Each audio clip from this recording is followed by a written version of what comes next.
Little books. Did you already push it? It's ready. It's ready. You're on. Oh, okay. You're live. I'm trying to push it. All right. Psalm 3, verse 1 through 8. The Lord sustained me is our key verse. Lord, how are they increased that trouble me? Many are they that rise up against me. Many there be which say of my soul, there is no help for him in God, Selah. But thou, O Lord, art a shield for me, my glory and the lifter up of my head. I cried unto the Lord with my voice, and he heard me out of his holy hill, Selah. I laid me down and slept. I await, for the Lord sustained me. I will not be afraid of 10,000s of people that have set themselves against me round about. Arise, O Lord, save me, O my God, for thou hast smitten all mine enemies upon the cheekbone. Thou hast broken the teeth of the ungodly. Salvation belongeth unto the Lord. Thy blessing is upon thy people, Selah. This third psalm is a psalm of consequence. This third psalm is a psalm of knowing when God helped David, knowing when God was able to come in and sustain him. Knowing that while David was trying to flee from his son, Absalom, he needed God. He pled for God. He cried out to God. He had problems in his family. Have you ever had problems in your family? Yeah. Who sustains us? It's there's no other way. We probably end up killing our kids. We probably end up committing patricide or homicide or some kind of side. Yeah. Homicide, killing out there, killing a pig out there, just because we're angry. Yeah. You say, well, that's terrible. Imagine how David felt. Here his kids turn against him. Here his family turns against him. Here is, it's family. The people he had invested his life in, the people David was a great leader. David was a great warrior. David was a great king. David was a great family man. He had a big family. He had a large family. He had a lot on his plate. But here, we see here in our lesson this morning that David was fleeing from his son. Why? His son was trying to kill him. What had happened before? His son had gone up and had come up with this plan where he was going to be able to befriend all of the people. So he walked up over there to the gate, and everybody that was passing through, what would he do? He'd greet him. He'd greet him. Good morning, how are you? What was he trying to do? He was trying to befriend them. He was trying to befriend them. But he had a plan. He was trying to use their friendship as a means of usurping his authority over them. He was a usurper. Is there such a word in the Bible? Yes. Paul warns against this. God warns against being a usurper of authority. And so, what happened? Absalom became over-friendly with people in the community to the point where they started looking at him as the authority figure instead of his father, King David. And so what happens there is he undermines the authority of the king. When you undermine the authority of anybody that's your authority, you're wrong. Now you're wrong. How do you do that? Look what Absalom did. Absalom was a good-looking young man. Absalom, of course, was very friendly. He was very charismatic.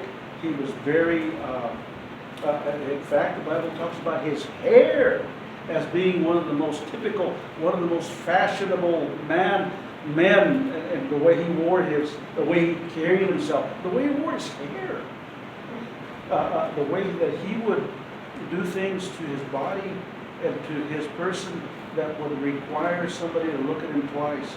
He knew how to get people's attention. He turned against his father. And so David was under great criticism. David was under great persecution. David was being looked down upon by his own people. But all of this was as a result of what had happened 25 years before that with a lady named Bathsheba. And so now you see here that David is kind of reaping, not kind of reaping, he was reaping what he sowed. No matter what you do under the Lord, you're always going to reap later, and probably more later on. You just do. It just, the wheels of time are turning. The wheels are turning against David, and David sees all these things happening. He says, man, I knew that things were going to happen, but I didn't think it was going to be this bad.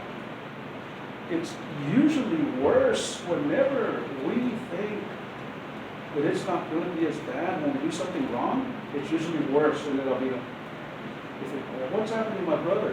What's happening to my sister? What's happening to my family? What's happening to my dad? What's happening to my mom? What's happened? David says, what's happening to my son? What's happening to my kids? The criticism that he faced was a consequence of his own sin. This was a difficult time in the kingdom, and David finally had to, the only place he could go to was God. The only person, his wife didn't understand. She was under the same curse. All of his family was under the same curse. The only person that understood what was going on was David. Then, of course, the Lord. Have you ever had that when nobody understands what you're going through? But God. So who can you go to? Can you go to your brother, your sister? They don't understand. They say, what's wrong with you? They think, they say that. If they don't think that, they say that. The Lord is taking you through something that they won't understand. But you do, and God does. They'll never know. You try to explain it to them, it's like talking to a rock. You might as well talk to a stone. You try to tell your wife, honey, this is something that I want. You okay? They do not get it.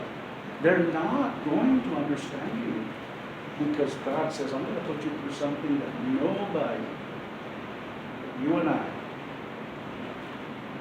are going to understand. Right. And so when this is a difficult time, God gives him a little bit of peace when he goes up to him. But he sustains him. He says, I'm not going to take that whole trial away from you because it's already in motion. You put it in motion. We put it in motion the day that we decided to go against God.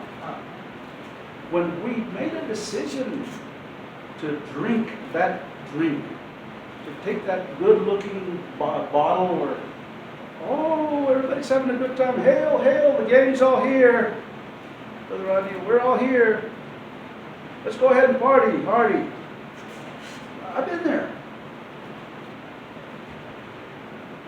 And you take that first drink, or that second, or that, whatever it is. You take that puff, whatever it is, or you make that decision to go to that house, or you go to that store, or to go to that bar, or to go to that club, or to go to that town, or to get in the car with these people that you're not supposed to be with, that God said, stay away from those people.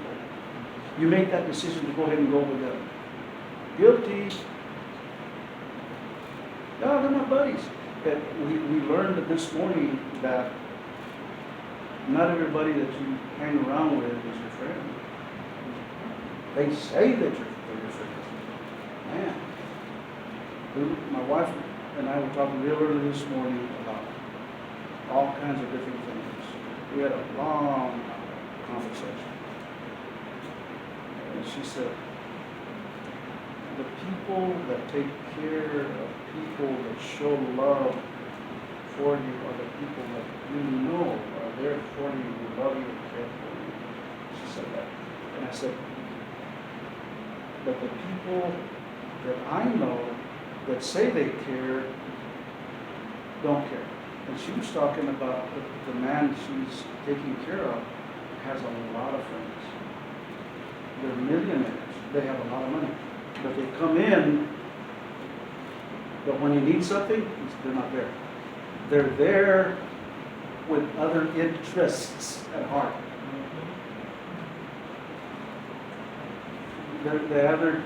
There's spiritual tentacles in there, in his life. But when he needs something, there's my wife. At the house, she has to drive with her own gas, her own time, her own money, all the appointments, everything. Where's your friends? Where's your buddies? Right.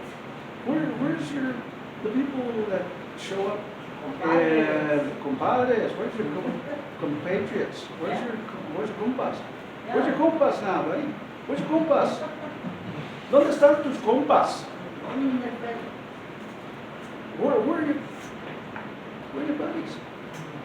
Oh, they're just interested in, see, he doesn't want to say it, the M word, but it's the M word. And he'll say it. But he doesn't want to say it when he's confronted with where's his buddies.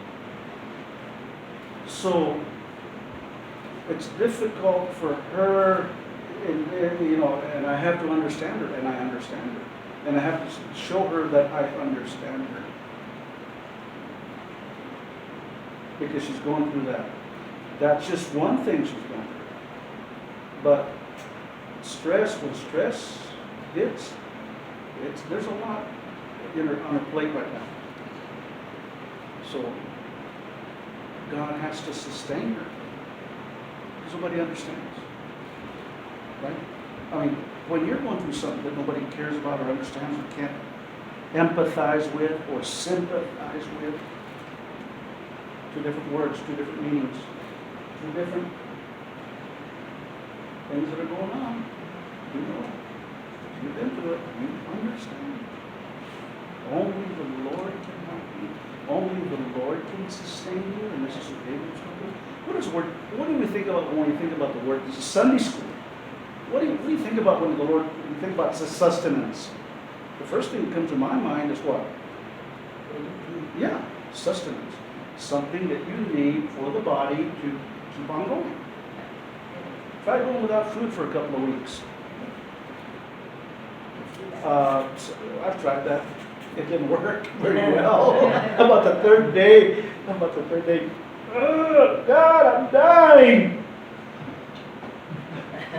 I thought I was tough, I'm not very tough. And neither are you, unless you're really, really good at going without eating. Think about the Lord out in the wilderness, 40 days and 40 nights without anything to eat or to drink. Maybe he could have had anything. He said, Angel, I need a drink of water. They have the best water in the universe for the running. No parts per million. You know what no parts per million is, right? No pH left or pH right. Actually, it would have been perfect pH.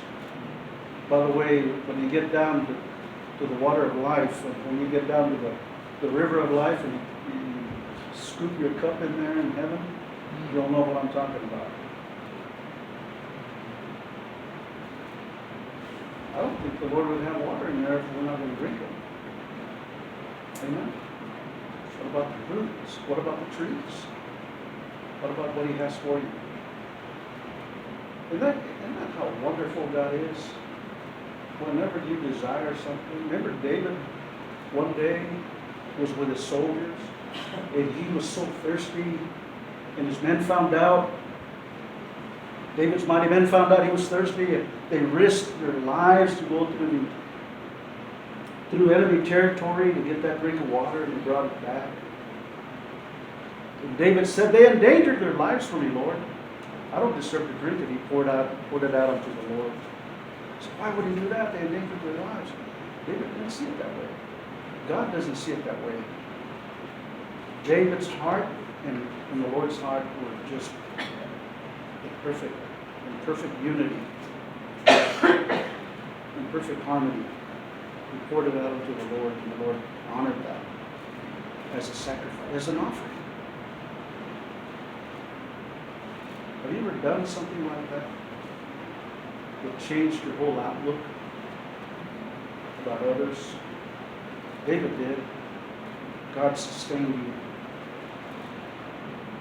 But David sought the Lord in prayer, and God answered him. Let's go back to verse 1. Lord, how are they that increase that trouble me? Notice the exclamation point after me there.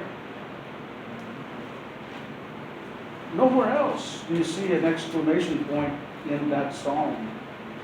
Do you see one? Not in that psalm. Unless I missed something, I didn't see it. But if you see one, let me know. How are they increased that trouble me? He's crying out to God, Lord, how are they increased that trouble me, Lord? He's crying out to God. His heart was broken. He needed somebody to help him. He needed somebody to sustain him. He needed somebody to be with him. He needed somebody to comfort him. He needed God. Lord, you understand what I'm talking about. Only you understand me. Only you know me. Only you can help me. Nobody else. Nobody knows. God knew what he was talking about because he was looking at his heart. How many times have you cried out to God like that, like David? I mean, cried out to God. When your heart was breaking, when your heart was broken already, or something was going on in your life that nobody cared. Nobody cares. Nobody comes to see me. Nobody calls me. Nobody tells me. Or maybe somebody said, I'm praying for you, but did they understand what was going on in your heart? Even though they told you they were praying for you? No. But God did. And God touched their hearts and they were praying for you, and God sustained you as a result of them, their prayer, them getting a hold of God, them asking the Lord, them coming to God. They may not understand you. They won't understand you. Do your neighbors understand you? No. No. But God does. Amen. But you know what? Do your neighbors care like God cares? If they did, they'd be at your door and say, you know what, I'm praying for you. You know, the Lord touched my heart about this. You're going through something real rough right now, real bad. Oh, man, I understand. Brother Rodney said this morning, unless you've been in the same way, unless you've been in that category, unless you've been in that suffering, they will not understand. They can't. It's impossible. But God does. And you see here where God hurts with every infirmity that we hurt. God shows, comprehends, and knows every thought, everything, anything that's infirm, anything that is burdening us. Have you a burden today? God knows about it. Say, go down, nobody cares, nobody understands. Nobody cares anymore. We live in a country that doesn't care. God does. God cares. God never changes. Jesus Christ the same yesterday, today, and forever. He's immutable, unchangeable. He cannot mutate into some other form of more. He cannot. I am God. I change not. Amen. Woo. Isaiah said. And so the Lord said, hey, I will sustain you. I'm going to sustain you. I'm going to take care of you. Many, number 2, verse 2, many there be would say of my soul. There's no help for him in God. No, he's past hope. He's past help. Not even the Lord can help him. Why would he say that unless they were thinking that? Nobody That poor guy,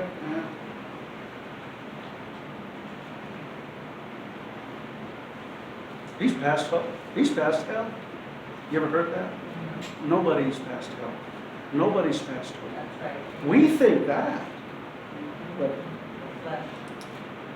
But as long as there's a God that cares and loves us and knows where we're at, there's hope. There's help. Amen? Amen. Verse 3, but thou, O Lord, he starts describing the Lord. He starts breaking it down. He starts saying, oh Lord, you're a shield for me. You defend me. You're there to defend me, Lord. Whatever I need to be defended, you're there, right there, ready to defend me. Because he's being accused. There was some very false accusations being hurled at David. There was some very serious things that were being said about him all through the kingdom about David. So he needed God as his defense. How many times have you and I, things have been said about us, and you know they're not true. And you know it. But you can't say that. You can't say it. But God knows it. And Lord, there's the Lord right there by your side.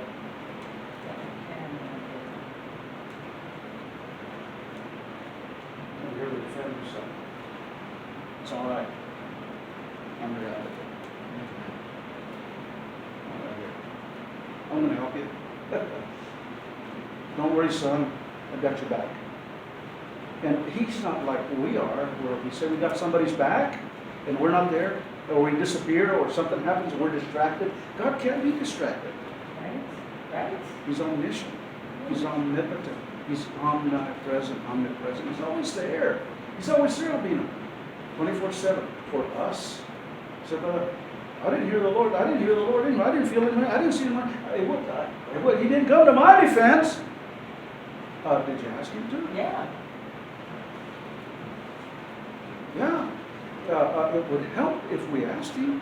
I prayed to the Lord. I went to God. David said, there's no help. But thou, Lord, the reason I know you, I felt you there. I saw you there. I knew you were there. I know you were by my side. You were my shield. Lord, you're a shield for me.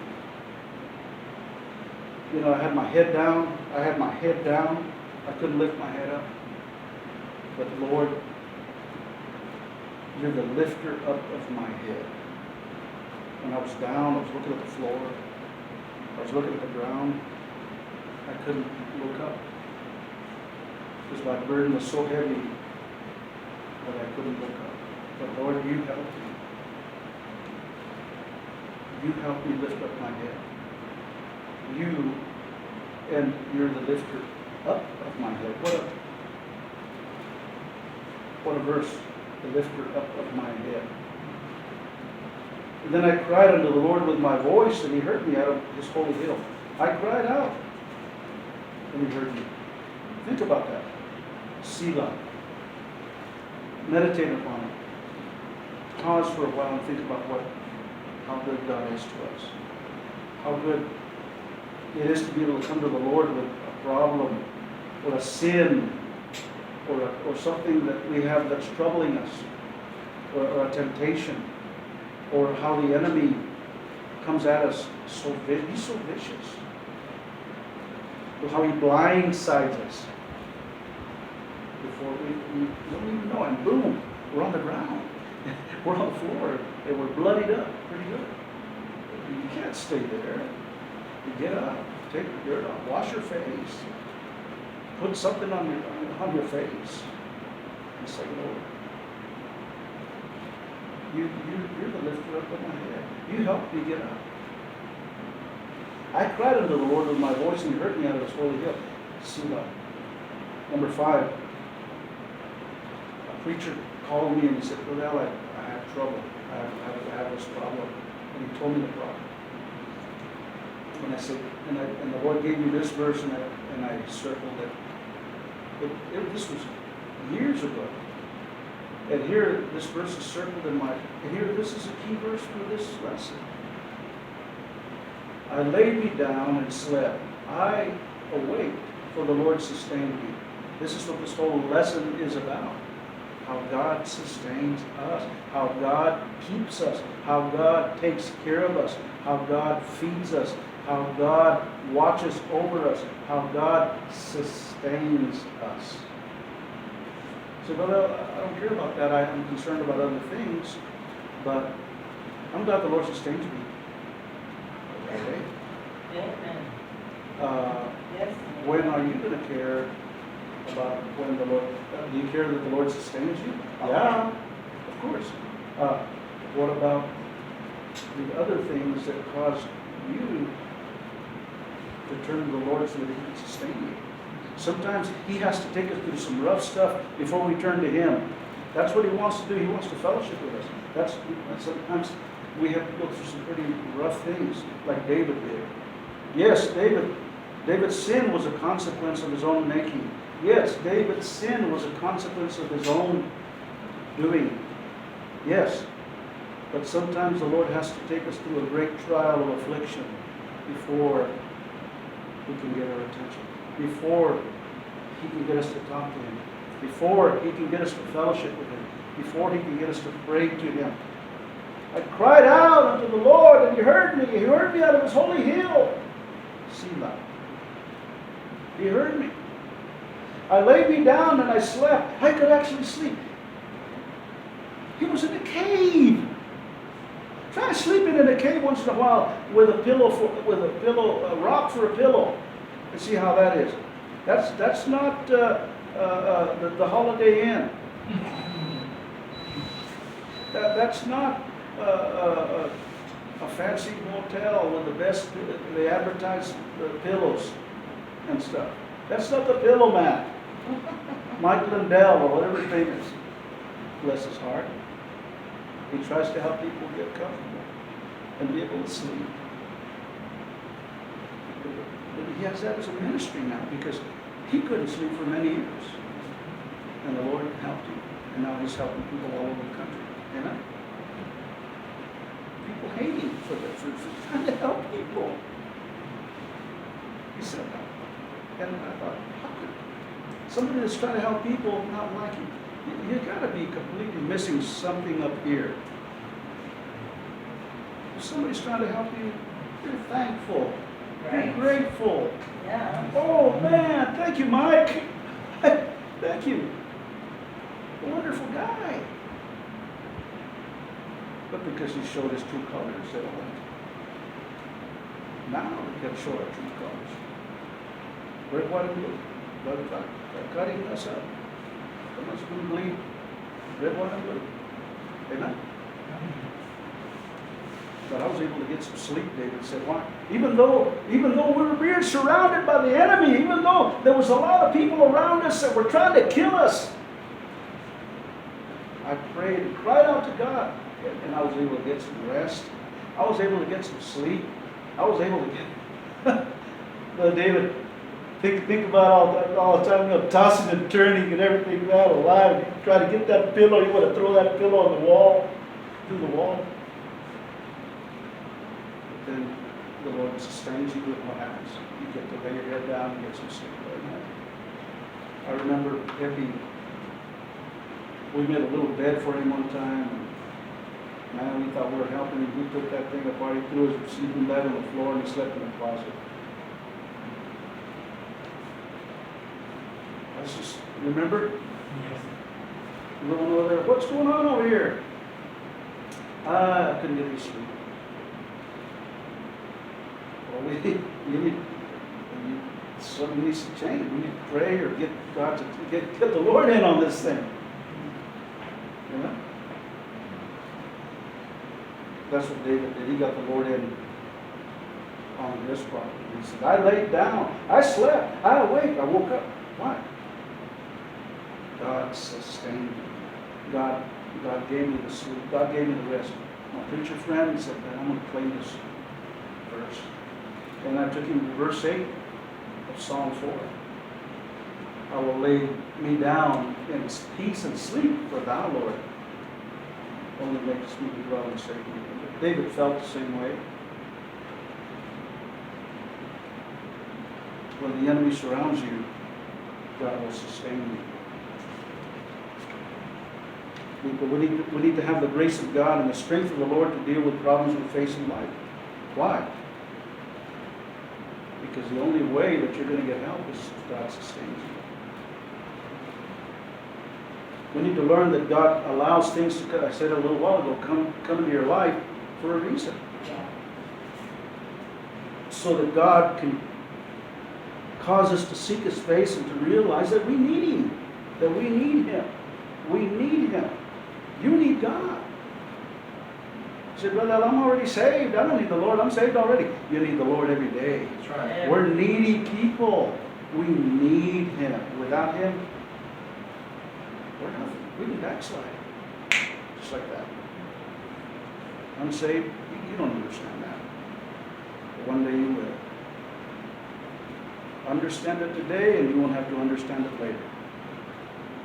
Get saved. Trust Christ as your Savior. Realize you're a sinner. Realize you're going to hell. Realize you need to go to heaven.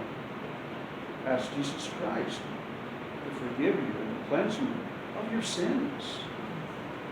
Trust in His finished work of Calvary, at the cross. His blood's what cleansed us and can cleanse you. For the sins of all mankind. Every man, woman, boy, and girl that He died for. Why? Because they said yes to Him down here. The Lord will say yes to them up there. But if you say no down here, God will have to say, sorry, you can't come in. Because you said no to me down there. How basic is that? How simple is that? A little kindergarten child can understand that. What, you went to Yale? To Harvard? And you don't know that? Something's wrong. You didn't get an education. You were deceived. How evil is that? By the way, if you check your records, Yale and Harvard were for people that want to go into the ministry. You wanted to serve God. Okay?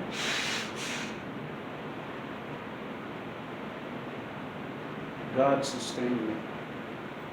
Why? I cried out to God. And He heard my prayer. And He sustained me. God sustained me. We need to realize that by finding and by trusting and by finding peace and trusting in the Lord and knowing that He's going to be there to take care of us, He's going to be there to take care of all our things.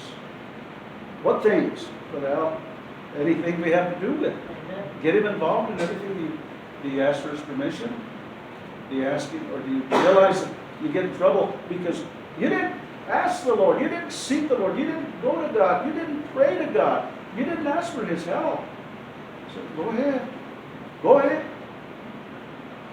See how far you get down the road. Oh man. And then you remember, I left the Lord out of this whole thing. Guilty. Been there, done that. It doesn't work. I tell you, get the Lord involved. Get the Lord's permission. Get the Lord's blessing. Get the Lord's help. Get the Lord to be with you. Get the Lord to give you His guidance, His direction.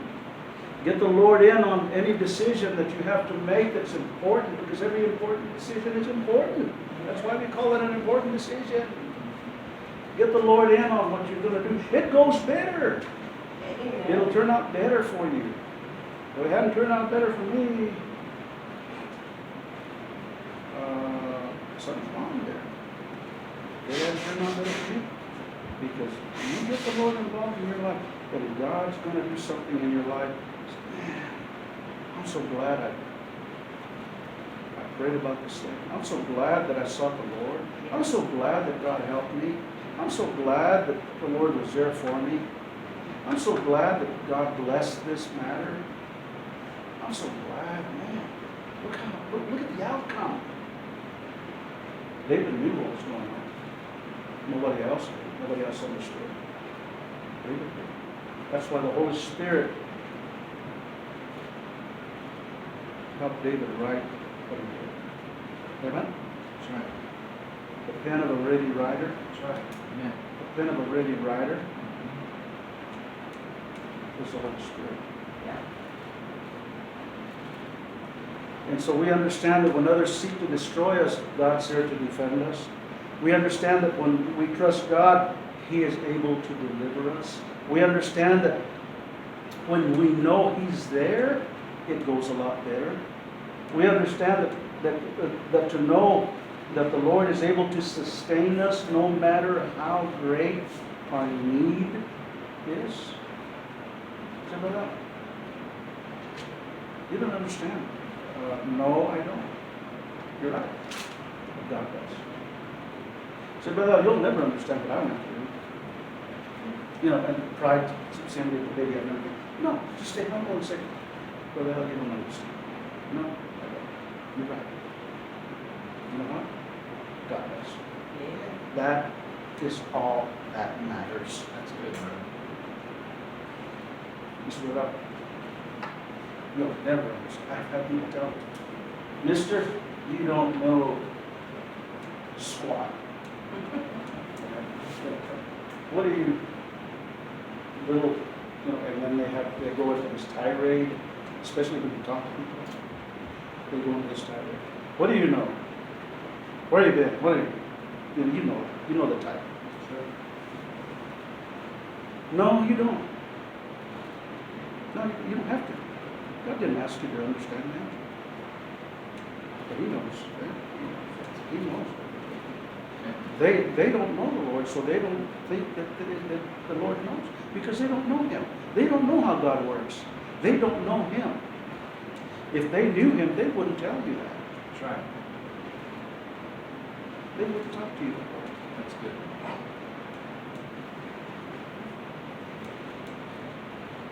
Because to know the Lord is to be able to know that God is able to sustain us no matter how great our need is. You say, well, man, I had a need, and God was able to come in and take care of that need. Why? You trusted Him. You asked Him. He answered you. That's why. So the Lord doesn't meet my needs like He meets yours. What? No, you're wrong there too. He can and He will. Over and above my need, because you spend more time with Him asking Him, maybe. That's what God wants. He wants to spend time with Him. He wants you to talk to Him. He wants you to get in your closet, get in your prayer closet, get in the dark and get in there and talk to Him. That's what He wants. That's all He just wants to be with you. He just wants to help you. He just wants to sustain you. He just wants to bless you. He just wants to meet your need. He just wants to be your friend. There's no friend like the Lord. He sticks to us closer than a brother. A brother. Oh, who's closer than a brother? God, if Jesus is closer than a brother. You know, He's right there. God knows that no matter what we're going through, His need is our need.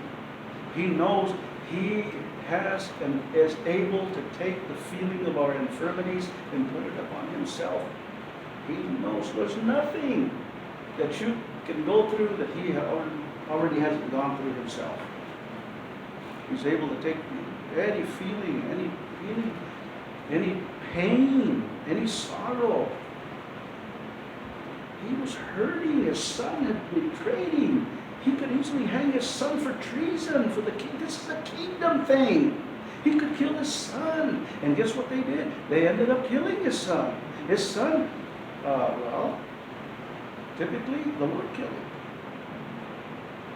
Actually, the Lord killed him. Did anybody go and hang his son from a tree, from an oak tree? No. Absalom,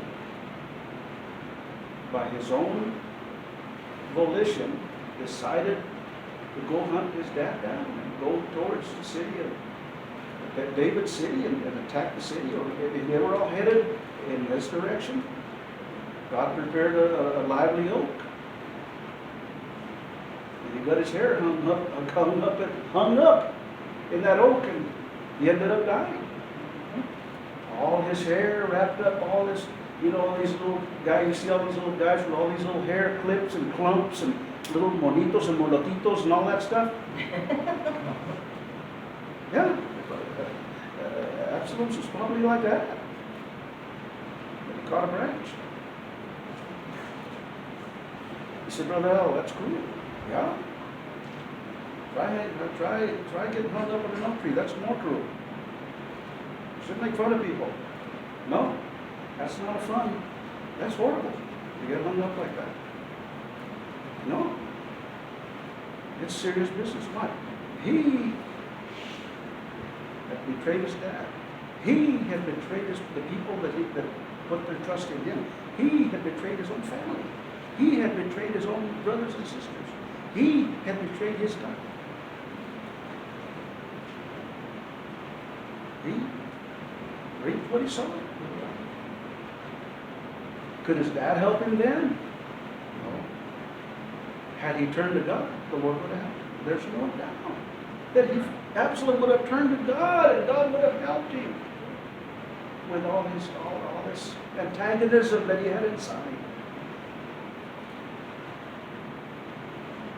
Oh, Absalom, my son, Absalom, my son. Would to God that I had died for thee. Would to God that it would have been me and not you, not my son, my son. David cried out. We don't know. We don't understand. We don't understand. But God sustained you. God sustained you. You know? So this whole lesson. I will not be afraid of 10,000s of people, verse 6, that have set themselves against me round about. I will not be afraid. Can you imagine being in a cave and a bunch of people surrounding your cave? You're not going to get very much sleep. I mean, David probably hadn't slept for days, Brother Rodney. I remember not sleeping for 36 hours one time. I fell asleep standing up. Mm-hmm. We were putting up a tent, I remember. And I thought, I am so tired, I'm going to fall down. So I decided to just hang on to that tent pole that we had fixed the tent. So I was so tired, I decided to get a little. How do you sleep standing up? I don't know. Hey, David probably felt way worse than that. Look at all the burdens he had on him. Look at all the trials he had. He had too much on his plate. Yeah. There's no way that you can take care of all your men. Think about your families. And then now you have this problem with your son trying to kill you. Let alone Saul, the king, back then. Now he's the king himself. Now he's the king, Sister Carol. Now he's a king. He's in charge already. He could have said, I'm going to sit on the throne and have my son brought in. No, he couldn't do that. He had to hide out from his own son. Isn't that terrible?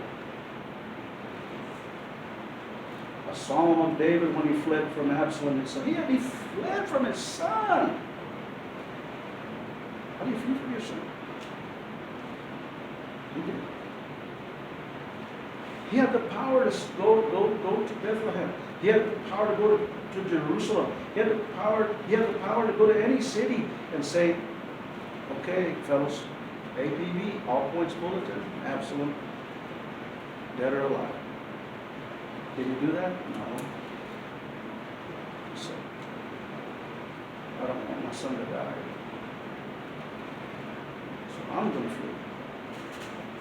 I mean, who thinks like that? Any one of us really would think that way. God sustain you. I will not be afraid of 10,000 people who that have set themselves against me round about. Verse 7, arise, O Lord, save me. said, well, I thought he was already saved. That's not what this is saying. That's right. This is not about salvation by grace, about the soul. This is about his life. This is about his kingdom. This is about his testimony. This is about his whole entire family. Save me, Lord, because I'm going to do something wrong. I'm going to do something wrong, Lord, if you don't come in and help me here. Save me.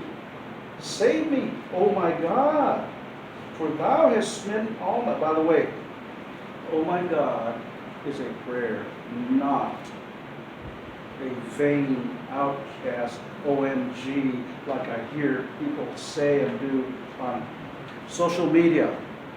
Right. It's using my holy, hallowed name of my God in vain. That's right. Just so you know. Thou hast smitten all mine enemies upon the cheekbone. Why did he say the cheekbone? Because that was a critical part of the body. And upon, thou hast broken the teeth of the ungodly. And how do they, the first thing, he's out there in the forest and there's wild animals out there. When we think about wild animals, we think about their teeth. And we think about a lion, or we think about a mountain lion, or we think about a wolf or a coyote. The first thing that they show is their teeth. Come up to a coyote and try to pet him once in a while. Yeah. And see what happens to you. The first thing he's going to show at you is awful looking teeth. He's going to snarl at you. He just is. Or a bad dog. A dog that's gone bad. Really good dogs sometimes too. For thou hast broken the teeth of the ungodly. And it's something how it relates to part of the body.